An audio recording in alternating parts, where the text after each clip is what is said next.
All right, Mark, thank you so much. Here once again, the man is a trooper, John Gibson, former Falcon, part of the BCSN Falcon Radio Network. John, we go back to Kent State. They had it. It was there, the opportunity, and it slipped away. How painful was that one? I think that's probably the most painful one of the year. I think that those guys, they worked for it. I mean, you saw them want it. You saw the effort there, and it just was not there. And that's, where they say winning's a delicate thing. That's what you saw. You saw the delicacy of victory on the field last week. Well, obviously, Kent State record, Bowling Green record, identical going into that one. So we knew we had a chance. Carl Pelini knew he had a chance. I mean, we asked about losing the locker room with the whole Mike Jinks affair. I mean, does it take it down another level after losing a game like that to Kent?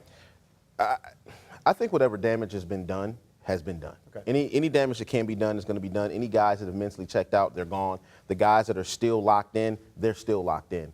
And, you never know which one of these guys it is. The problem is, I think the biggest problem is that you've got those guys that they're spaced out and you don't know.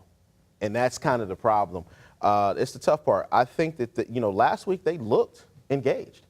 They looked engaged. They looked like, they were working hard. It's just you couldn't overcome the personnel issues that we had. And that's what it was. It was literally defensive linemen could not stop the run. You can't get off the run. Yeah. And you're playing, really your 3-4 best defensive linemen, 70% of your snaps. That's not a recipe for victory. Yeah, and now you got a little bit of a day off. So they played midweek, and now it's back to Saturdays. Lengthy day off. I got to imagine that helps, or lengthy time off. Imagine that's got to help as far as the injury front is concerned and getting banged up. Well, I mean, you see Andrew Clare probably be back. You'll see some guys that are going to be rested. You get your legs back in a time like this. You get some time back in the season. You don't get that. It's a grind. It's a grind. Right. You get your legs back under, you get a couple of days off. You'll be surprised how much 2-3 days off over a 2-week period really helps you and rejuvenates you for this stretch run. I mean, there's a very winnable game here coming up on Saturday, yes. and they've got to dial it in and really work it out. Unfortunately, it's only so much you can do. We can't bring in another guy right. to help out. We lost some guys in the spring, and we're seeing it in the fall. It really hurt. King of transition right here. Central Michigan coming up. Right now, both one-win teams. Buffalo on the horizon. It doesn't get easier on the horizon. Is this maybe the last chance to get a dub?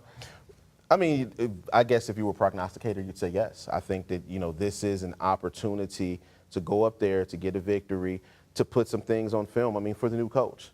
That's the biggest thing, is that you are still auditioning for your next coaching staff. And, I had the fortune of actually being in the Urban Meyer front office during the evaluation period that he had when the coaches were in there looking at film. So I'm watching last year's games with the coaches.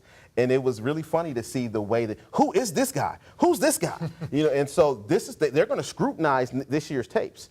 And they're going to expect to see guys that are players, and they're going to make decisions. They'll say it's a clean slate, and they'll mean it, but they'll know they'll have that film in the back of their head. So these guys can have an opportunity to go out, get 2 victories, and then have an opportunity to audition for their head coach and be a front runner for next spring. These things are important.